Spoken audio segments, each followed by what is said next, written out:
Olá, está no ar o nosso programa Boa Tarde Cidadão na Band Natal, chegando em todo o Rio Grande do Norte. No programa de hoje vamos conversar com o jornalista Ney Lopes de Souza, que conosco fará uma avaliação a respeito do quadro político nacional do Rio Grande do Norte e também na cidade de Natal, como também ainda de outras cidades que vamos conversar um pouquinho, fazer um pouco de futurologia ainda e compartilhar análise com você, nosso telespectador do Boa Tarde Cidadão na Band Natal, que chega a todo o Rio Grande do Norte.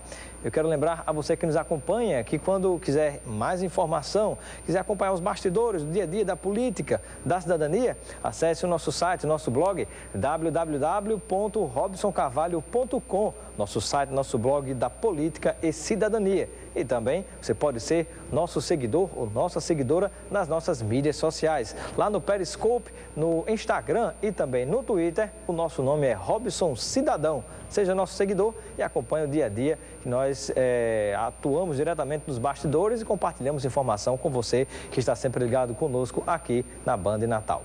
Nós vamos agora a um breve intervalo e daqui a pouquinho voltaremos com o nosso programa entrevistando o jornalista Ney Lopes de Souza com você aqui ligadinho na Band Natal.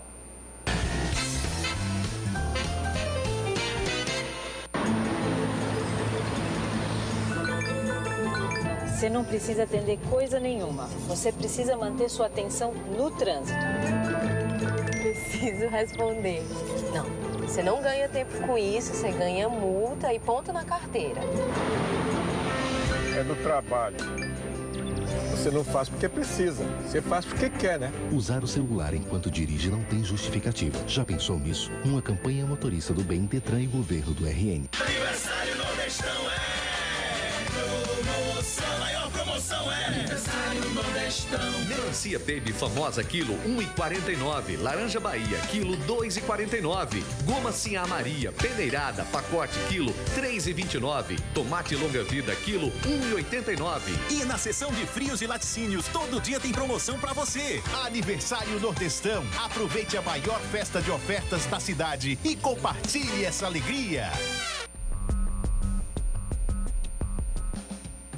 A Unidade Móvel Sesc Saúde Mulher chega ao 11º município Potiguar. O projeto pioneiro no país, executado pelo Sistema Fé Comércio Rio Grande do Norte, através do Sesc, estacionou em Parnamirim e vai oferecer de forma gratuita exames de mamografia, ultrassonografia e Papa Nicolau, além de orientações em saúde. Os atendimentos já estão acontecendo e a previsão é que no final do período de 30 dias úteis, mais de 1.800 mulheres sejam beneficiadas. Desde o início de sua atuação, em 2012, mais de 83 mil cidadãs potiguares já usufruíram dos serviços da unidade móvel. Os agendamentos de mamografias e ultrassonografias estão sendo realizados na Central de Regulação de Parnamirim, de segunda a sexta, das 8 às 12 e das 13 às 17 horas. Já os preventivos podem ser agendados na própria unidade, que está estacionada no centro administrativo do município. Sesc, uma instituição do Sistema Fé Comércio RN. Boa tarde, cidadão. Oferecimento: Supermercado Nordestão.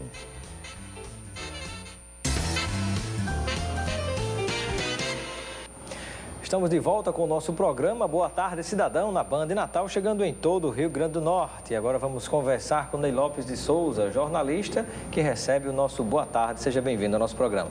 É uma alegria sempre voltar aqui, Robson, com você e os telespectadores. Prazer tê-lo conosco, né? E vamos começar a falar um pouquinho aí sobre a situação que vive o nosso país. Vamos começar pelo Brasil, depois a gente fala do Rio Grande do Norte, fala de Natal também. Quem sabe a gente chega até Mossoró e outros municípios. Mas do ponto de vista, fazendo análise primeiro no plano nacional, jornalista Ney Lopes de Souza, eu gostaria de saber como é que você está vendo, né, essa situação que o Brasil está vivendo hoje, de problemas políticos interferindo na economia e isso afetando a todos os brasileiros. Olha, Robson, é uma situação muito delicada, sobretudo se a gente fizer uma análise comparativa com outros exemplos recentes no mundo. A começar da Argentina, né, nossa vizinha, Vem Espanha, vem Portugal, vem Itália e ultimamente a Grécia.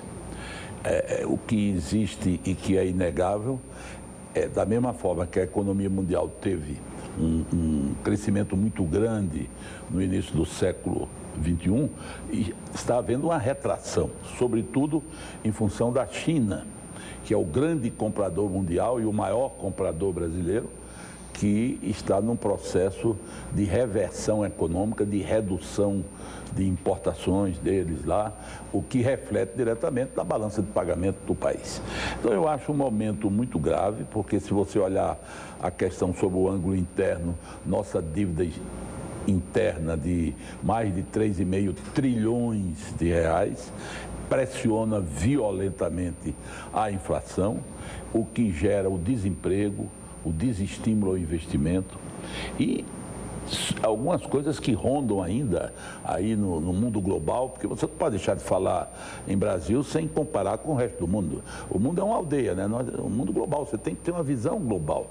E há uma coisa que está para acontecer aí, Deus queira que não aconteça logo ou não venha a acontecer, é se os Estados Unidos, que estão se recuperando da crise que tiveram em 2008, se os Estados Unidos baixarem os juros internos. Porque se os Estados Unidos baixar o juro interno, corre o investimento externo todo para o Tesouro Americano. Aí o Brasil, que quem financia a dívida interna do Brasil são os investimentos externos, porque os juros aqui são atrativos. Se lá os juros subirem, quem é que vai deixar dinheiro no Brasil, uma economia em crise? Se lá os juros baixarem, né? Se lá os juros baixarem, exatamente. Isso. Se os juros baixarem nos Estados Unidos, baixa o juro, mas remunera melhor o investimento. O que quer dizer que a gente pode haver uma evasão de divisas. Uma evasão de divisas, do nosso mercado interno. Agora, você não diria que, apesar de tudo, de tanta corrupção que a gente observa e vivencia no Brasil, né? Tanta denúncia, e mesmo diante desse problema de abalos na economia, mesmo assim, você não considera que a gente tem uma economia forte, até pela própria postura do povo, que acaba sempre se recuperando de todos esses problemas pelos quais já passamos ao longo da história do Brasil? Isso é uma realidade. Agora, a gente não pode ter ufanismo com isso pelo seguinte, porque todas essas condições favoráveis do Brasil passa por um detalhe, capacidade de gestão. Não há nada, nenhuma economia, nenhum negócio, por melhor que seja, cresce e se estabiliza se não tiver uma boa gestão. O que está faltando ao Brasil nos últimos anos é gestão. Nós tivemos, nos anos dourados da economia mundial, Lula, inegavelmente, mantendo a política de Fernando Henrique e o país crescendo. Ao invés de fazer as reformas que eram necessárias, ele partiu para um distributivismo inconsequente. Eu não sou contra programa social, eu sou totalmente favorável. O país tem que proteger aqueles carentes, aqueles que não têm o destino do lucro e que são pobres, tem que ter. Mas no Brasil houve um excesso, e ao lado disso deixou-se de fazer reformas que eram absolutamente necessárias, que deveriam ter sido feitas na hora da bonança. Então o que é isso? Faltou gestão ao país. Se a gente tiver gestão de agora por diante eficiente, vamos passar por um período muito razoável de sacrifício, não se sai de crise sem sacrifício. Você veja que a Grécia está fazendo agora tudo que disse que não fazia há um ano atrás. Pegaram lá, colocaram por eleição um líder extremista da esquerda, que não ia aumentar imposto, que ia manter programa social. Agora a Grécia está fazendo justamente aquilo que dizia que não faria. Já está quebrada, né? Até poder dizer assim, se não fizer, vai quebrar. Não, já está quebrada. Já então tem que fazer para não ir para o fundo do poço, né? E está fazendo para não ir para o fundo do poço. Porque em economia, 2 com 2 são 4, né? Não adianta o FANI, isso, aquilo, o capital é 2 e 2 mais o resultado 4. Quando você quer que 2 com 2 sejam 5, dar o que deu nas crises aí que nós estamos vendo. E o problema brasileiro é esse. E como enfrentar essa crise, né? É possível governar e sair dessa crise governando, por exemplo, com um partido como o PMDB, dentre tantos outros que a gente observa na prática que só suga os cofres públicos, também envolvido em tanta corrupção, essas situações complicadíssimas que têm sido protagonizadas, até pitorescas, protagonizadas pelo presidente da Câmara, Eduardo Cunha, pelo presidente do Senado, Renan Calheiros. É possível governar com essa turma? Olha, o governante, numa democracia, tem que governar com aqueles que o povo elegeu. Agora, que as dificuldades existem pelas razões que você falou, isso é o óbvio, a gente sabe que existem. E é muito difícil alcançar um nível de gestão com comportamentos coletivos como tem os partidos brasileiros. Não só o PMDB, mas os partidos brasileiros. A inconsequência, você veja, o próprio PSDB está votando hoje, por populismo inconsequente, teses que no passado foi violentamente contrário e que defendia em nome de preservar um ajuste fiscal. Então, a incoerência ronda essa quantidade enorme, essa babel de partidos que tem o Brasil, que era a primeira coisa que teria que ser feita. Essa reforma política que o Senado e a Câmara estão aprovando, ou já aprovaram, e não sei como se vai... Na verdade, eu chamaria de gambiarra, não é nem reforma. Gambiarra, não é nem gambiarra, é uma piada, é um negócio inconsequente, ridículo. É porque o povo não é obrigado a saber. Mas se o povo soubesse a mentira que representam essas mudanças que os deputados e senadores aprovaram recentemente, ficaria indignado, não vai mudar nada, vai piorar.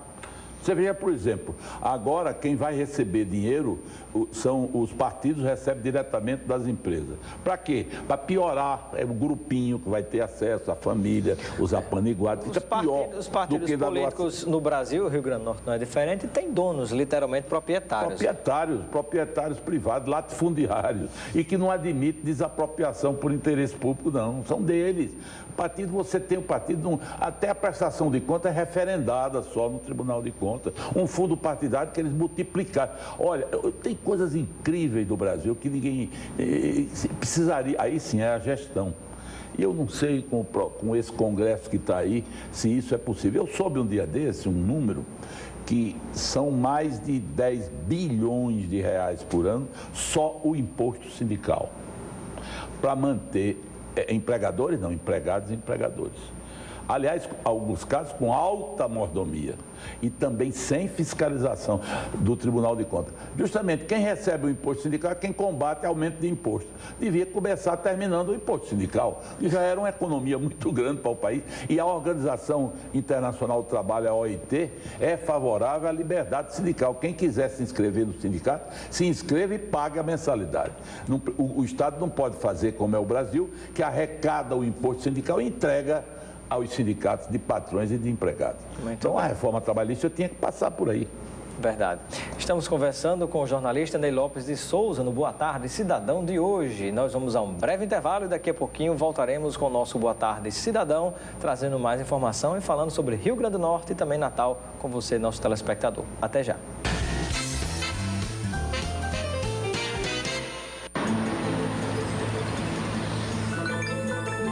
Você não precisa atender coisa nenhuma. Você precisa manter sua atenção no trânsito.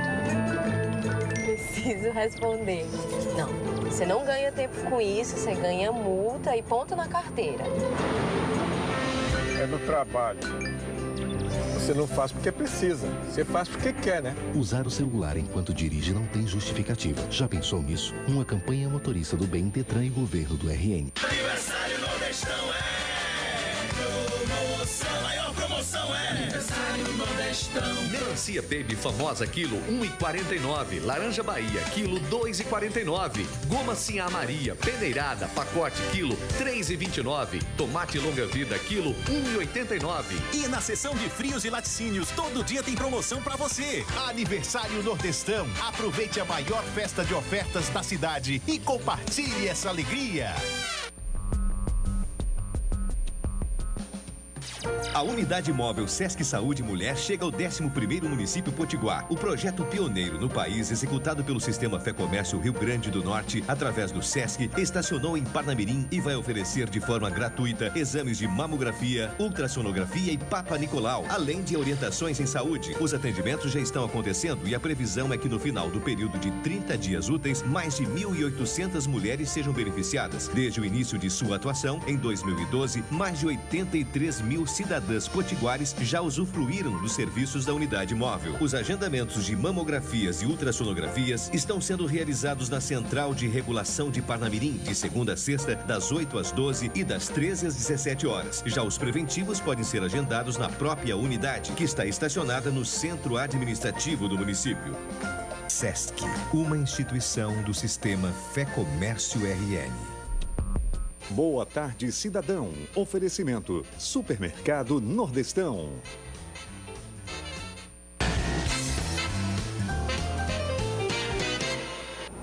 Estamos de volta com o nosso programa Boa Tarde Cidadão na Band Natal, chegando em todo o Rio Grande do Norte, conversando com o jornalista Ney Lopes de Souza, aqui trazendo informação para você, que é nosso telespectador em todo o estado.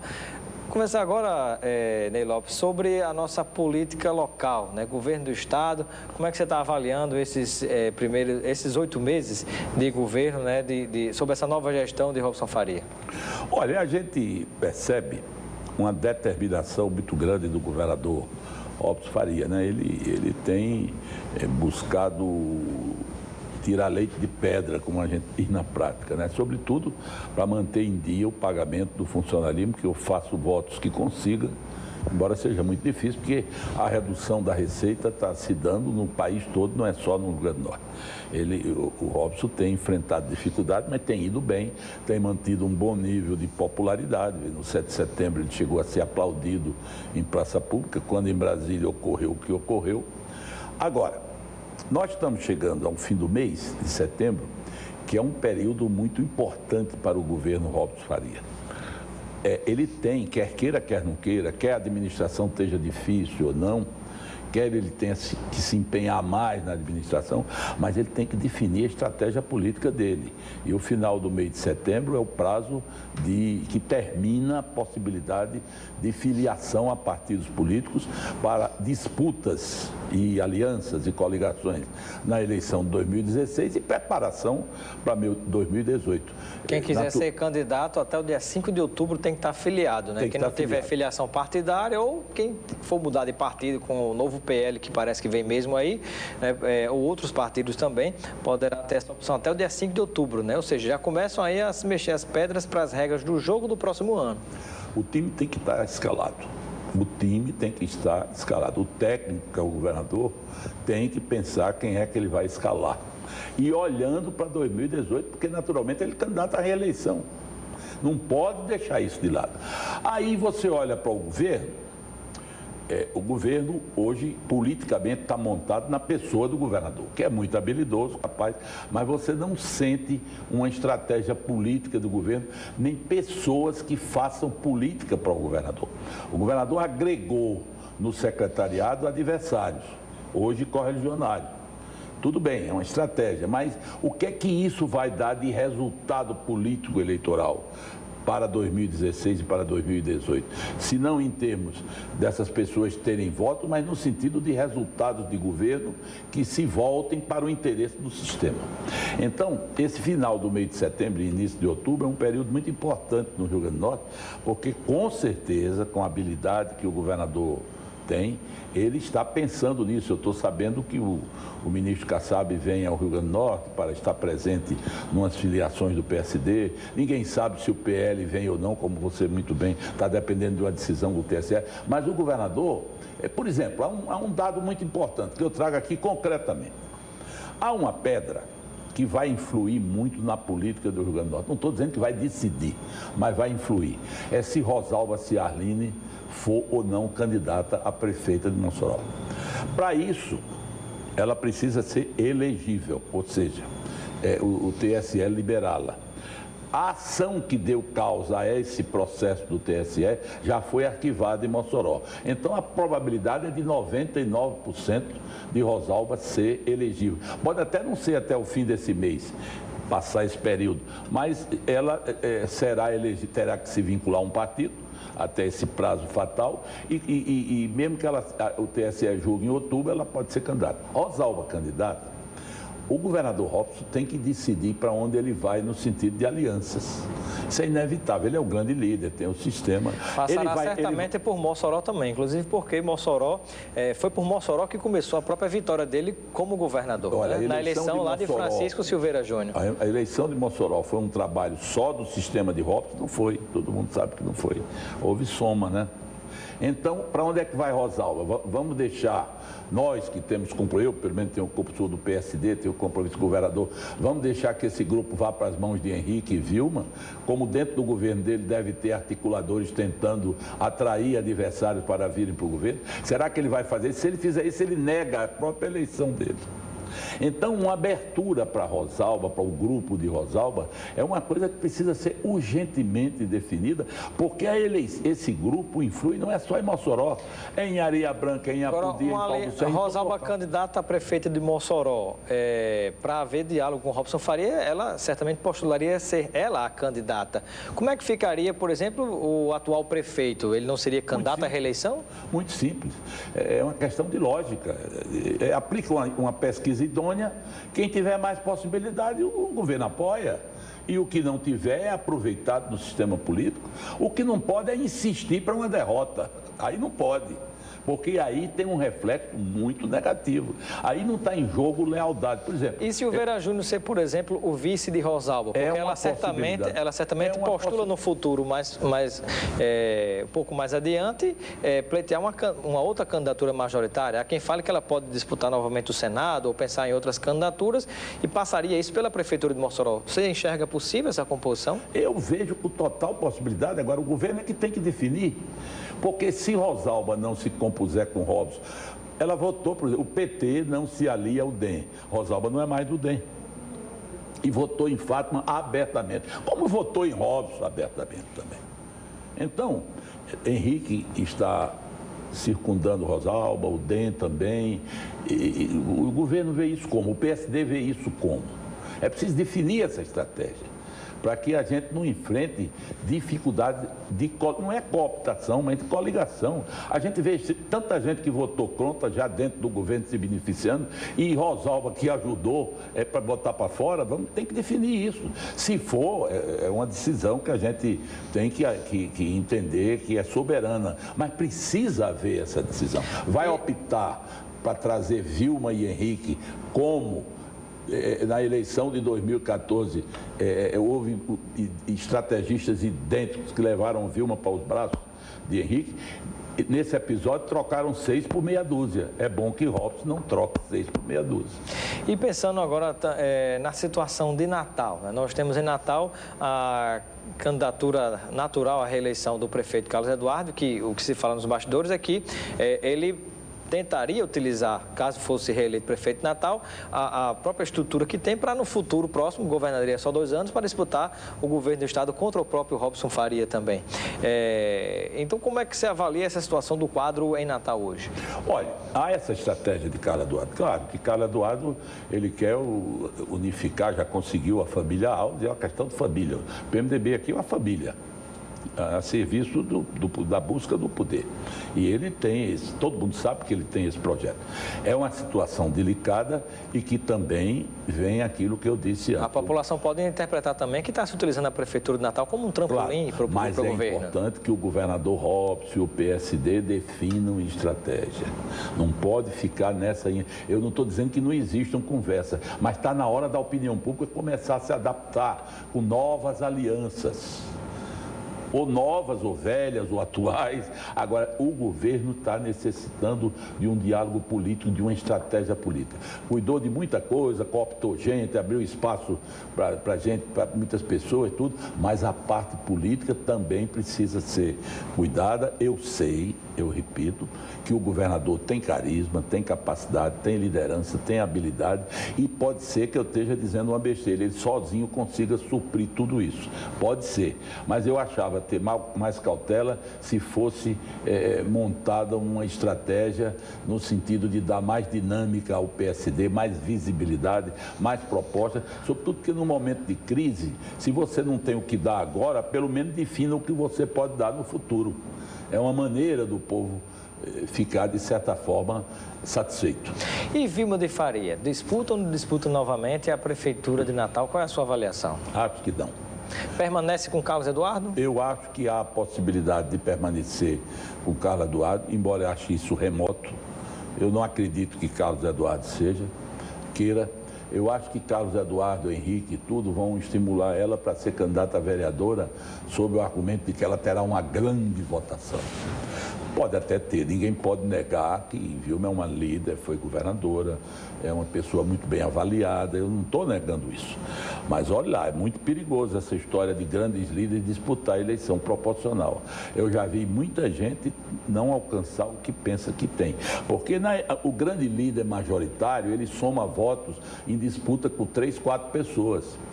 E quando ele vai para proporcional, as influências são, além de ter um número muito maior de candidatos, de ter muito mais dinheiro em jogo, as influências são de família, de amizade, de economia, de religião. A previsão é que nós temos no próximo ano aproximadamente 400 candidatos a vereador, pelo menos. Você vê que isso põe em risco a votação de um líder, por maior que ele seja, mas é difícil. Da eleição dela não se teria dúvida como vereadora, mas a questão é que cria-se uma expectativa muito alta que você pode não chegar até lá. Não, eu não estou dizendo que ela não se elege, você fez bem em observar. Ela se elege. O que eu estou dizendo é que pode não ter o resultado que estão propagando dela levar consigo 4, 5 candidatos.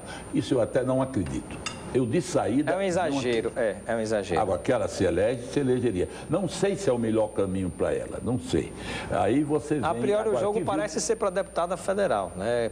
Porque ela tem a presença em Natal, mas está circulando todo o Rio Grande do Norte. Poderia ser uma espécie, digamos assim, um suporte, né? Ser vereadora de Natal ou vice-prefeito, ou tentar a prefeitura, não sei, mas depois me parece que poderia, no futuro próximo, tentar uma candidatura a deputada federal. Não sou eu que vai dizer o que Vilma vai ser, nem o que ela quer. Ela que vai, como os demais líder. Eu não estou aqui me metendo na vida privada de ninguém.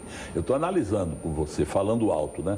Então, eu acho que também há um riscozinho dessa história de candidatura a deputado federal. O que ela está fazendo é manter a liderança de um partido. Ela comanda um partido, tem um partido dela, ela tem que fazer esse trabalho, né? Quem sabe para chegar em 2018 e ser uma boa opção para um vice-governador. Quem sabe? Correria menos risco. Pergunto a Ney Lopes de Souza, e com relação a município de Parnamirim ou demais municípios aqui da Grande Natal, você faria alguma observação? Vem aí a sucessão de Maurício Marques como prefeito de Parnamirim. Você vai para São Gonçalo, tem aí a sucessão de Jaime Calado, que está calado por demais em relação à sua sucessão. O prefeito de Parnamirim tem falado mais. Qual é a sua visão a respeito? Olha, eu não tenho assim um juízo de valor, não conheço profundamente os meandros da política de Parnamirim e de São Gonçalo, mas eu avalio o seguinte: as reeleições dos prefeitos serão difíceis. Regra geral, um prefeito candidato à reeleição será difícil. Por quê? Porque nós estamos num período de vacas magras. A receita municipal caindo, os serviços municipais caindo. Não é ineficiência do prefeito. Não vai ser fácil para quem está no poder. E não vai ser fácil para quem está no poder, não vai. Muito bem.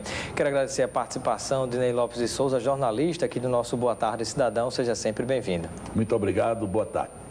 Ficamos por aqui com o Boa Tarde Cidadão de hoje, mas você continua ligado na Band Natal com os donos da bola. Um grande abraço e até amanhã.